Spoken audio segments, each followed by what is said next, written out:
We're at the 34th annual Support the Troops Military Show in Portland, Indiana at the Jay County Fairgrounds. We'll see what they have to offer.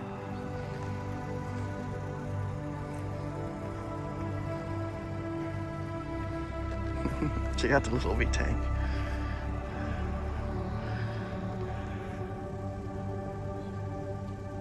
Won't see Matilda. Little Matilda tank.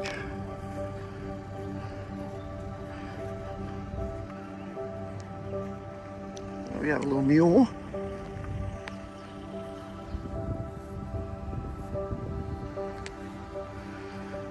Nice Jeep and wagon set up here.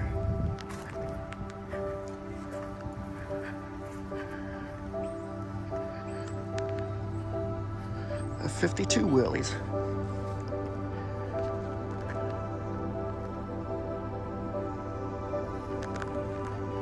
Oh, look at this little thing. 1960 Mighty Might.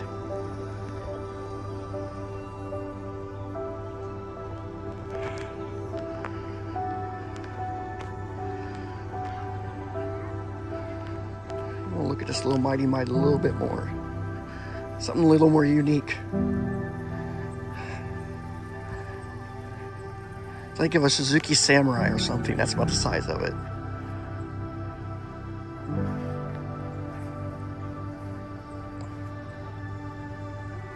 And 60-mile-an-hour speedometer. I don't know if that's gonna make it to 60. Very unique. Another good-looking Jeep and wagon setup.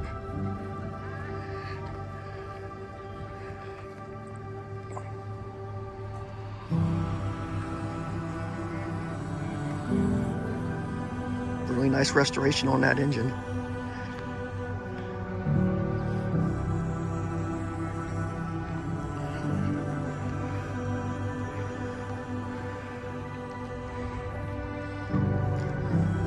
We have a nice deuce and a half here.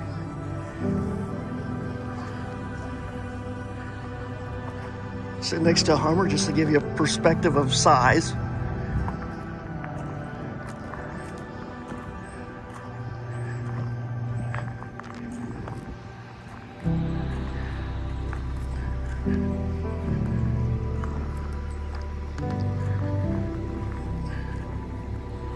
Pretty nice comparison there. And that's what this is about right there. America. All of our veterans, troops that keep us free.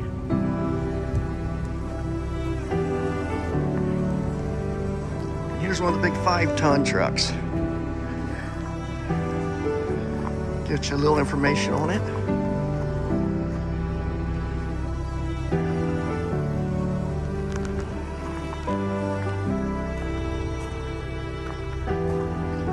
And they have a lot of nice trucks here at the show.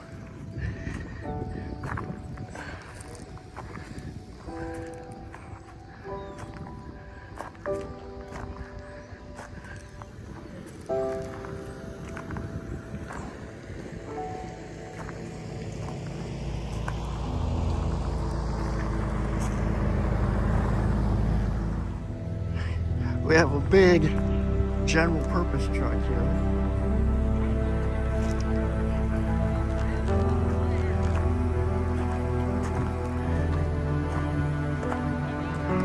Pretty big, pretty cool. And you'd haul any of your big stuff here back on the trailer or the flatbed, as you can see from all those leaf springs down there. I don't know what the capacity is on this thing, but it's got to be huge.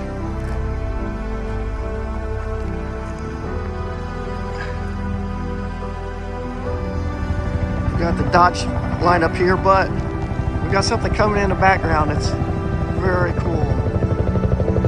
Here comes a Huey coming in.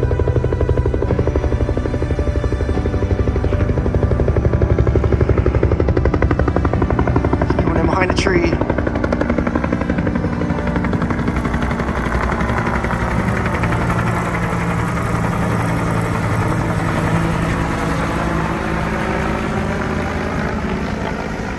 to give them rides later on. I don't know if I have a chance to go on one. Go back to our Dodges. Dodge was, everybody thinks about the Jeeps in World War II and such, but Dodge was very instrumental as well, as all the big manufacturers were. But this here is Dodge. One of their WT. This would have been the predecessor to the Power Wagon. You see a lot of Power Wagon in this guy. Get you a little information on that.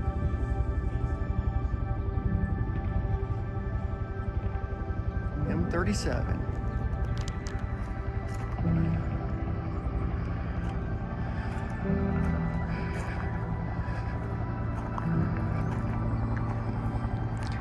These guys do a really good job of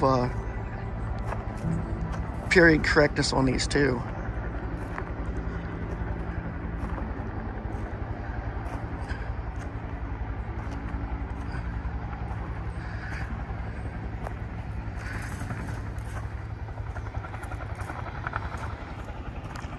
Oh, Kaiser Jeep here.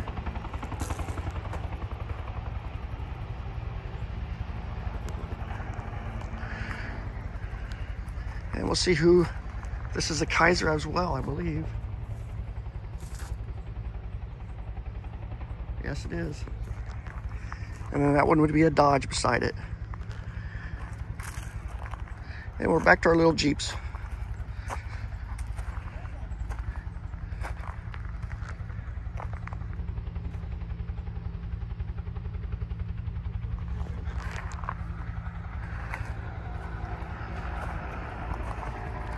Nice lineup.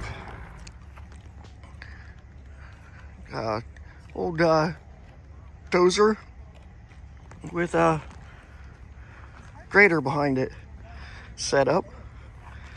That's quite military, but it's a pretty neat setup. But we do have some Jeeps over here we'll take a look at.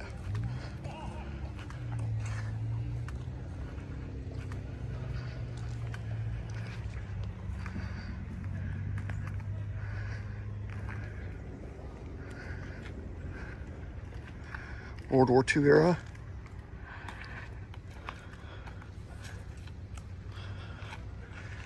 Ooh, check out that big guy. I like it.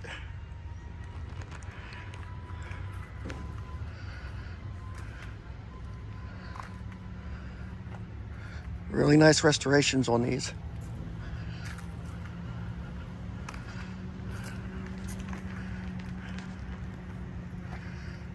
Another Dodge.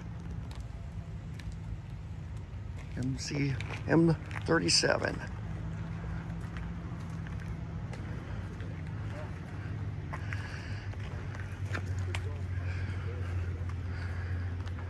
Check out the powertrain down there.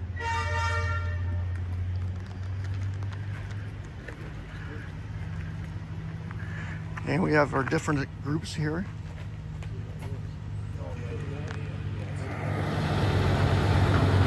Got another one coming in. I like that. We got a big monster Lincoln truck. Big old dump truck. Really neat. Got a really nice group of vehicles here. So I am going to start with this little Jeep, this Ford Jeep. I love it's got the vehicle tag right here, just to let you know that it's not a Willys Jeep, it is a Ford Jeep. And he has a lot of interesting stuff going on here. I like the 1917 water-cooled Browning machine gun. That's really awesome. And they have some more trophies here. Japanese katana maybe. And Japanese flag. Oh, and it's even Arasaka, and it does have the mom on it. Nice, very nice. Some old vintage cigarettes and stuff. But yeah, this little Jeep's got a lot going on. spend quite a bit of time just looking at all the good stuff he's got in this Jeep. The helmets, the grenades, grenade launcher. What? I gotta walk around the other side, but oh, we got the Tommy gun. I gotta check that out first. Military, got the shovel, pouch, everything still set up.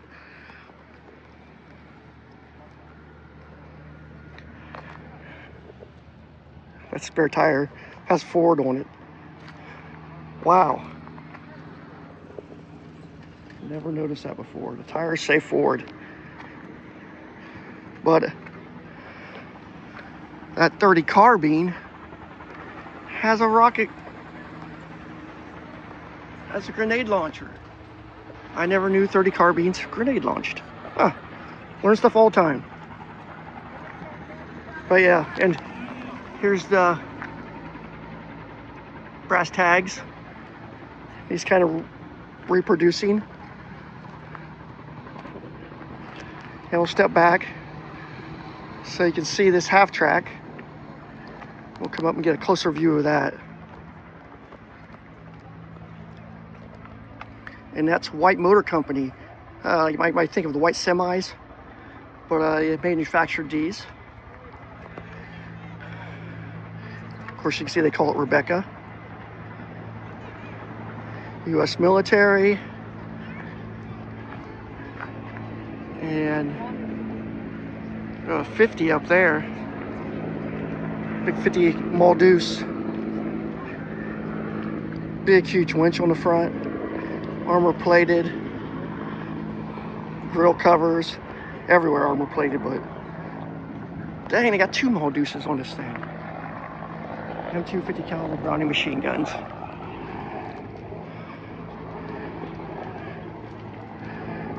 You can see the track system. If you see the ones for Germans, they're a lot different. And we'll see if we can take a little look inside. Well, we got our pinups. Check that out.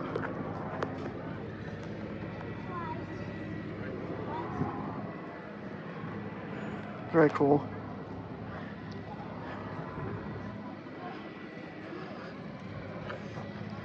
And we've got our whip antennas. There's that big 50 cal. Step back a little bit. And if you want to see what one looks from the back, from the inside,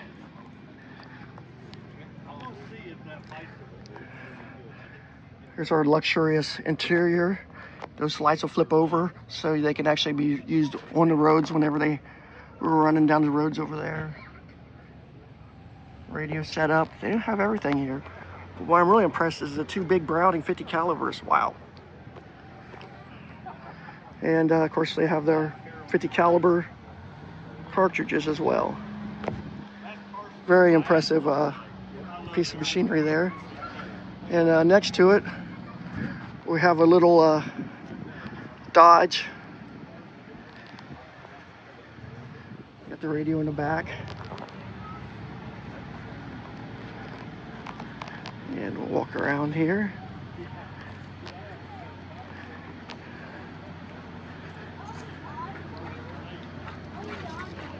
Look inside. There's where you put your guns at.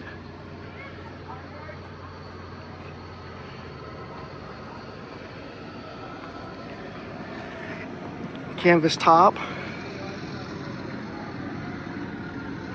Take a little look under the hood. Straight 6, very reliable.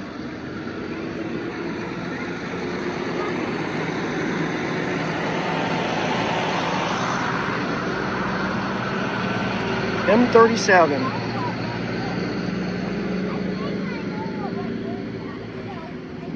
But yeah, cool little Dodge right there. And right beside it, they have a little mule.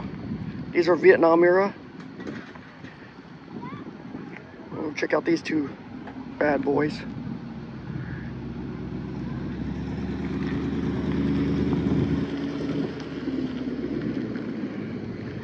And as you see, there's the steering wheel right here, and we got our pedals right down here. Unique little setup. But yeah, really cool. And I see that they have an actual spare by the tent, 30 cal. And a crate, very cool. Well, yeah, loving these three right here. Actually, four, that little mule as well.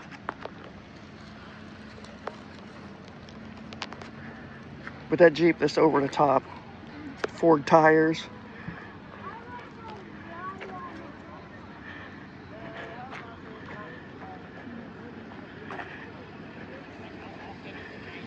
Really great setup.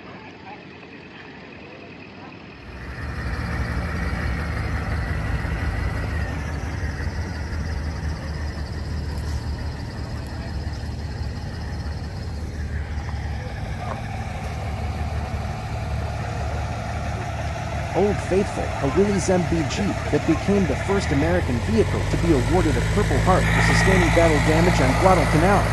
In a 1942 incident, the Jeep was hit by shrapnel from a Japanese battleship, receiving the holes in its windshield. The Marines assigned to the Jeep decorated it with the Purple Heart for its wounds, highlighting its resilience and importance on the front We lines. even got old classic hot rod the guys are shining up. It's a neat car, but what's in the trunk is what's really cool.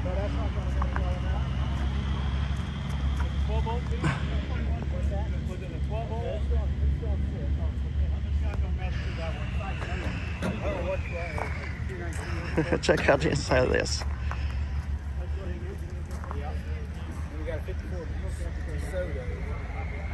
Pretty cool, I like that. Now if you just flew flames out the exhaust, that'd be a big plus, that'd be over the top. But yeah, really cool little car right there, big car. And the kids are getting in with Grandpa to go for a ride in the Jeep, I love it.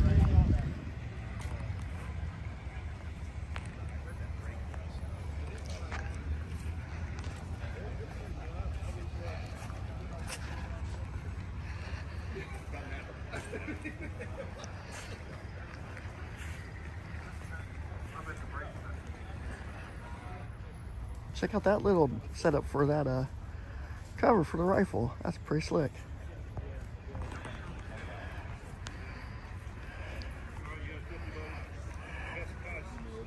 It was part of a drill gun. A little bit of everything here. We got a little Harley back in the day. Like it. I got one, and they tickled, or what do you call them? Whatever it is, plasma welders. And we're getting ready to have the parade. So we're gonna check out some of the vehicles lined up before they take off.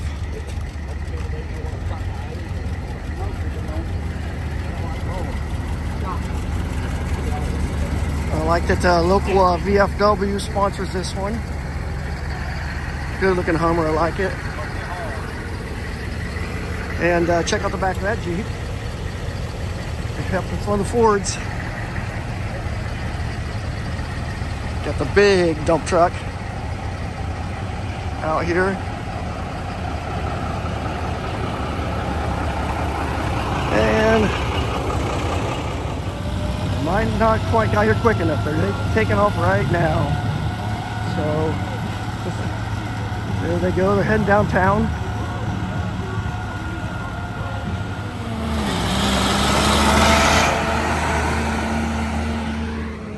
And they'll be heading out. Here they go.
And we just don't have American stuff here.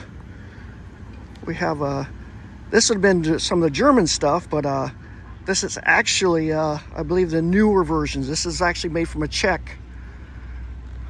Right there's the information on it. From a Czech half-track right there. But that's the same design the Germans used in World War II. And they continued to use it afterwards for some of the NATO stuff. And then this would have been the German BMW, but the Russians actually stole some of this technology and then they gave it to the Chinese. So these were actually made in China and Russia as well. So it's hard to say what's the origin of that one is either. But yeah, it's really cool.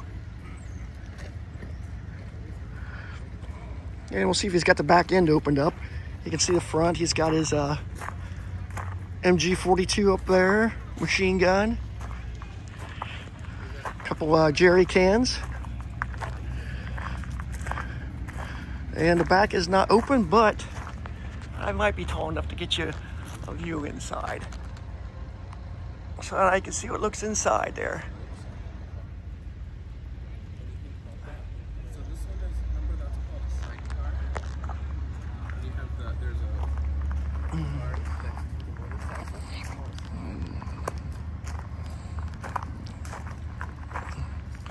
And you even have a spare tire.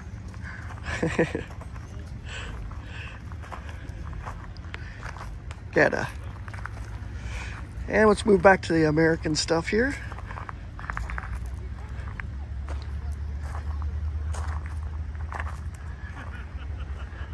Wow, that thing's a beast. Holy cow.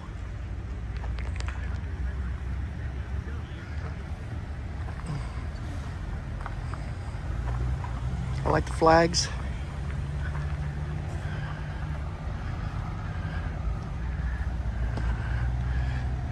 And two retrievers here.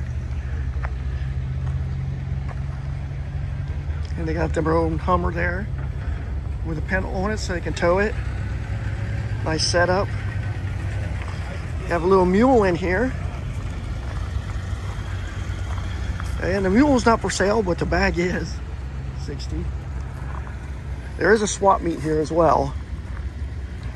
So they you can get parts for your equipment.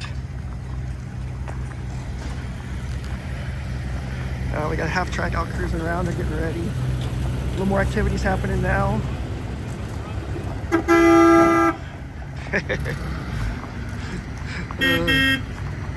It's pretty neat.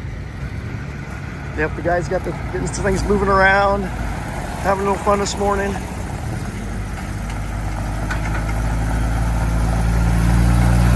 You see the half-track design the Americans used was a lot different than what the Germans had. And over here is the swap meet, military stuff and non-military. And we have a replica of the blow-up tanks they had for the D-Day invasion here.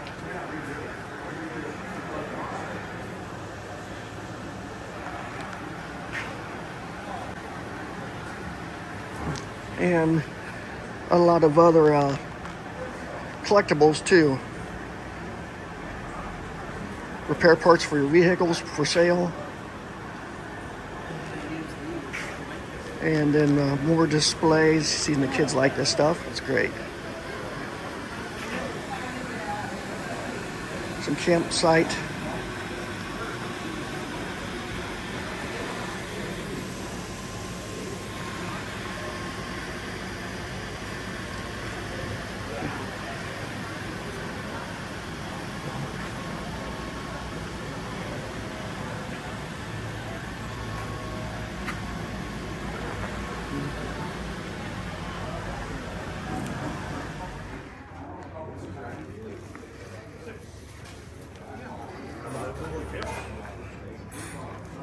If you need parts or anything like that for your military vehicles, some display stuff,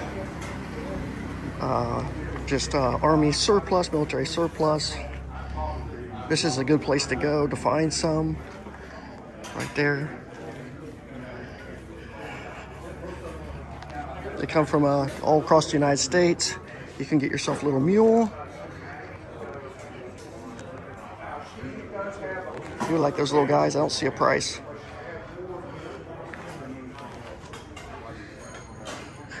They're really simple too. Look at that. There's your pedals. There's your steering wheel.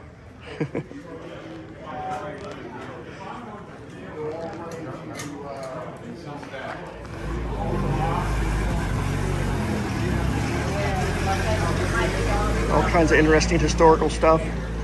The swap meet here. And if you have a Jeep, they have those for sale at Portland at the show. And like I said, lots of Army surplus. One moment. Okay, Cody, tell me about these ammo cans you got here. I'm ready to get a little educated. So we've got two different kinds of ammo cans here. These ones, they're painted, and then these ones are like the digital print on there. You've got the two different kinds here. If you look on the side, you've got the year. Okay, you can see the 14 right there, yep. Yep, so these were made in 2014. Okay. The model, and then this is going to be the manufacturer. Company? Yeah. Okay. So these ones, 2014 model, and the manufacturer. Okay. So if you're collecting cans, that's something good to know. Mm-hmm. And then these ones are, this one's, it's stacked different, but that's the manufacturer, and this is going to be the year that they were manufactured, and then the model number. Okay, great. As you can, everybody can see that these are basically the same can as far as what they size-wise, what they hold. You know, the 200 count 7.62 ball ammo, but you can see the age difference, and that's pretty good information. Never knew that myself. Got all those cans at home, and they got a nice gun rack display down below that. But that's very informative. Thanks for your help.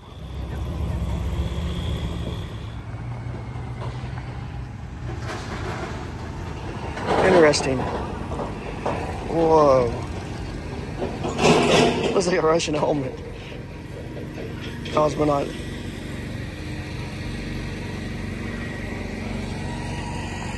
$450 for the set.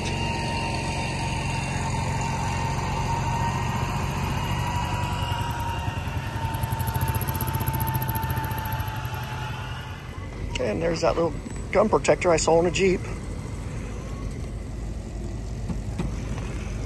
And some cockpit parts. That's a really interesting combination over there. We've got this guy that takes his Jeep, modern Jeep, and tries to give it an old school military touch with the factory green. And looks good, pulling his trailer. On the other side though, these guys do it a little one up better yet. I like this. They've got their Hummer to tow their goodies and this official military wagon trailer. Good looking little setup there. And lots of vintage Jeep parts here. So if you're looking for something for your old Jeep, or a Jeep, or a trailer for a Jeep, or a door for something, definitely a good place to go. Like I said before, look for parts. And there's also a lot of camouflage clothing, again, military surplus type stuff.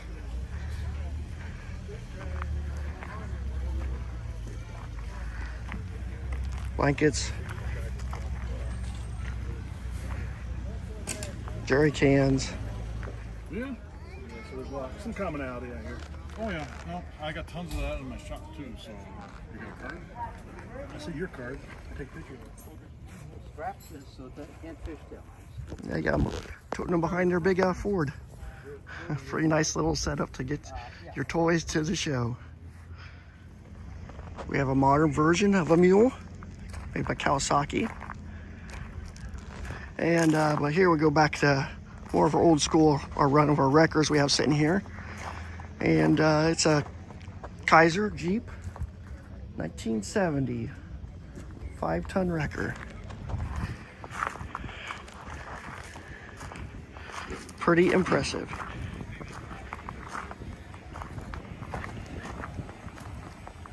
See if I can get both of them in there. And again, we have more stuff for sale here. So yeah, if you're looking for stuff for your, it's not a bad place to go.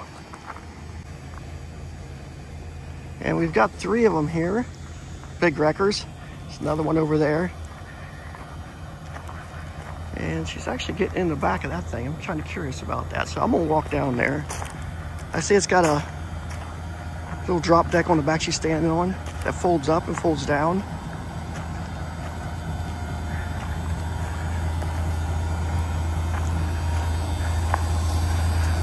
Oh, they use it for storage. Well, I take it you don't live inside there.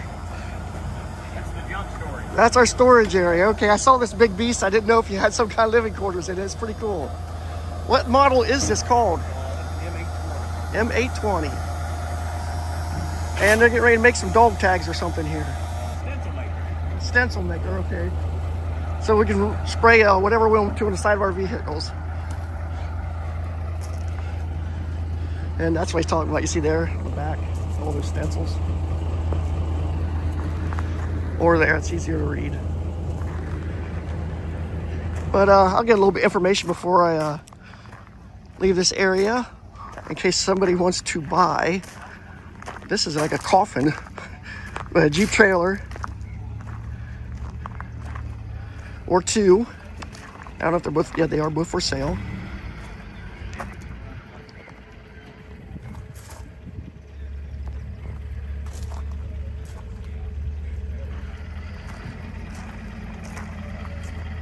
There you go.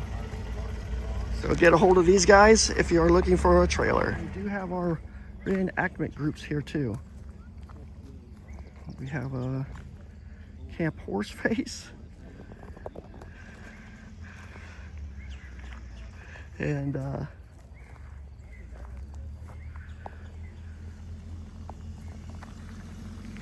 they've got their little mule out here. And I do like these Dodges. I like that wheelbase, that size. It's not too big. It's not a whole lot bigger than my old Bronco. Very mechanical, easy to work on. Nice little ride.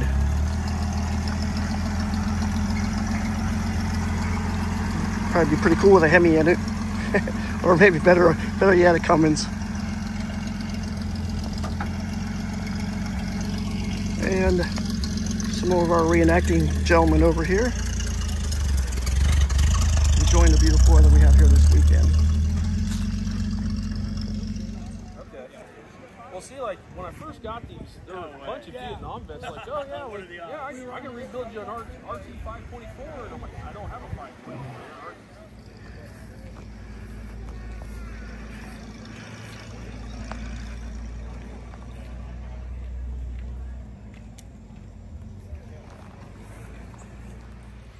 We've got to have something for the GM Chevy boys because we've seen Ford Jeeps, Willys Jeeps, Dodges, so whites. So here's our Chevy Blazer military grade right here.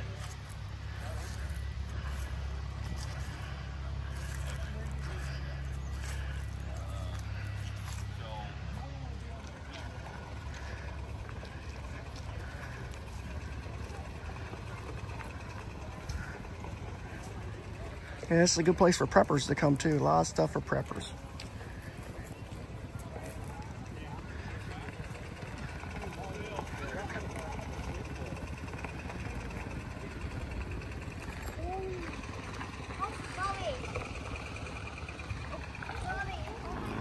So we've got a 1950 Korean era cook stove here.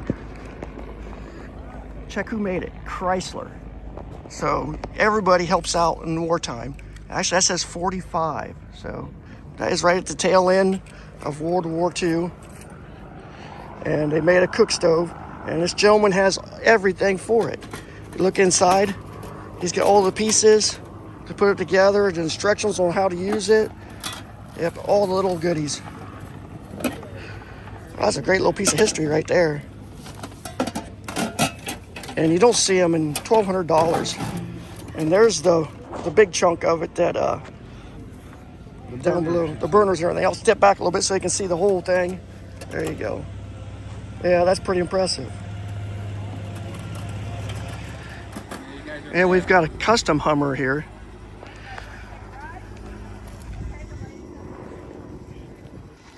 It's like rhino lined on the outside with a military gray. Has the big 20-inch rims. So you're not going to get these bad boys aired down. But I like the hood decoration.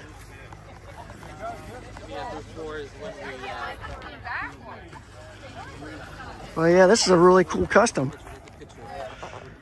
Here we got the builder. We went all 85 miles. Actually, fine. It's 8 years it did work. If it was designed, it would have designed to work. They don't see.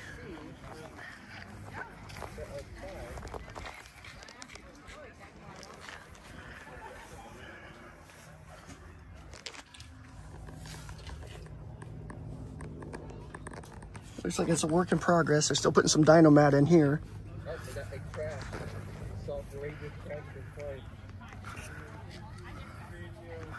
But yeah, that's a cool looking Hummer there. I like it.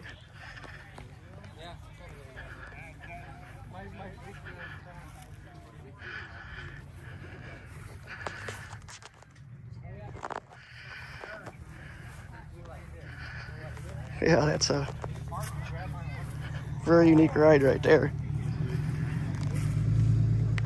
We saw this old Dodge cruising around a little bit ago. We'll get a little closer look at it.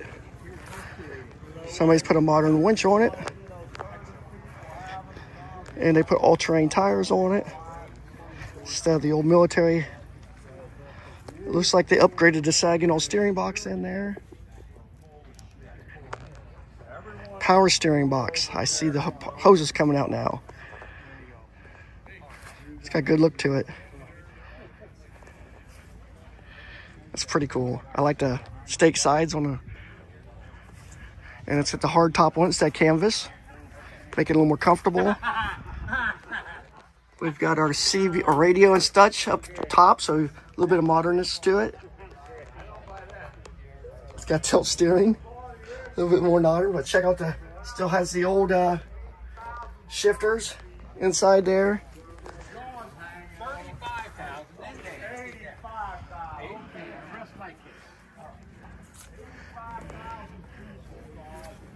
Yeah, this would be a good one with the Cummins in it.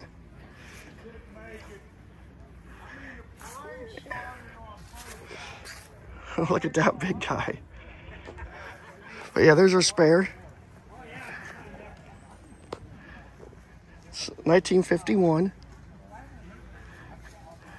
And let's take a look in this side. Yeah, now you can see the floor shifters. And his little additions he's made up top to make it a little bit more modern. But yeah, neat little ride right there. Well, I'm going to be heading out. I enjoyed my time here at Portland Jay County Fairgrounds. And one of the things we need to remember is thank the veterans. Thank those that keep us free. And God bless America. Thanks for watching. Please like and subscribe.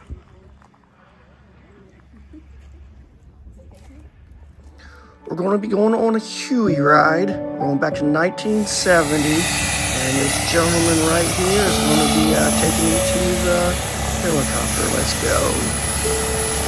Gentlemen, take a seat. Get ready to get to our helicopter. Here's our seats. First one.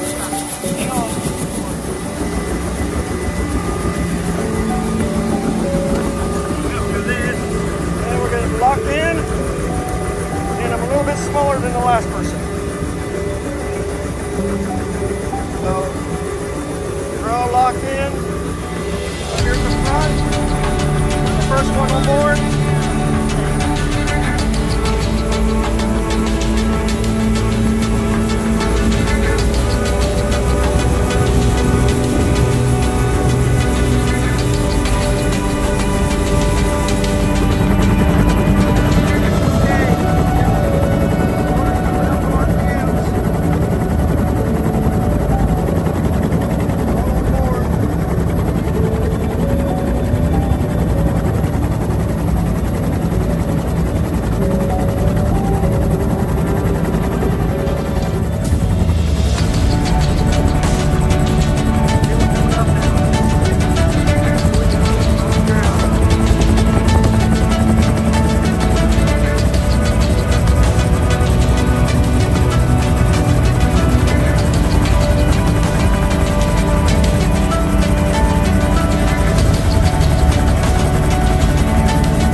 apocalypse now Huey, a central element of the Vietnam War experience. Born on the 4th of July, Huey in its depiction of the Vietnam. Forrest Gump features Huey in the Vietnam War sequences. The Expendables 3 military version of the helicopter. Panera Huey scene during the airfield scenes. Bumblebee 2 a 1H Huey for its scenes. Battle Los Angeles Belle a 1 Iroquois in this movie about alien invasion. Star Trek If the Voyage Home Huey is used in the film's 23rd century. The 8 civilian version appears. War Dogs. Aliens vs. Predator Requiem a civilian Bell 205 variant is featured. Captain America Civil War Tony Stark flies a custom Bell 429. On Her Majesty's Secret Service Augusta Bell AB 200 for use by Draco's men. Diamonds Are Forever a 1 at Glaufeld's oil rig hideout. The Living Daylights used by Coscoby's henchmen for an extraction ruse. GoldenEye Marine Huey seen leaving Cuba at the film's end. Quantum of Solace Bell 205A civilian version of the O1.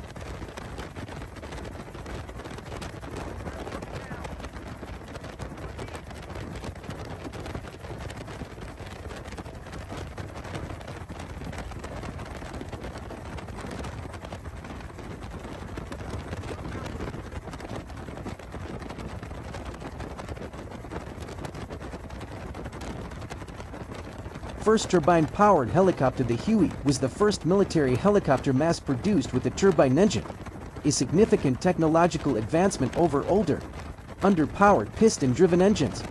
Global Production Bell sold its production rights for the Huey to other countries, including Italy, Germany, Taiwan, and Japan, leading to a vast global presence beyond the United States. Aviation icon, the Huey distinctive chomp-chomp sound is recognizable, and the helicopter has become one of the most iconic and successful military aircraft in history.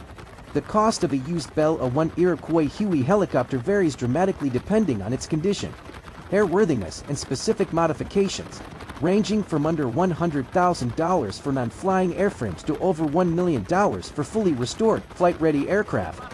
A A-1 Huey helicopter gets roughly 0.5 to 1.6 miles per gallon, with a specific model like the O1H using about 120 pounds a JP for fuel per hour to fly approximately 120 knots.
During the 1965 Battle of Ia Drang, Major Bruce Crandall flew his Huey A-1 into an active kill zone to resupply and evacuate surrounded us troops. In the Ia Drang Valley, North Vietnamese forces overwhelmed United States Army units at Landing Zone X-Ray. Under intense fire, Crandall and his wingman, Captain Ed Freeman, flew repeated sorties, landing their unarmed slick Hueys amid heavy small arms and mortar fire. Disregarding the risk, Crandall, often switching to less damaged aircraft mid-operation, made 22 trips into the embattled landing zone. He delivered critical ammunition and, crucially, evacuated dozens of wounded soldiers. His actions, which occurred for 14 hours over 2 days, saved an estimated 70 lives. Crandall was later awarded the Medal of Honor for his extraordinary heroism. The battle demonstrated the Huey's vital role in air mobile warfare and resupply.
know this ride has been a lot of fun.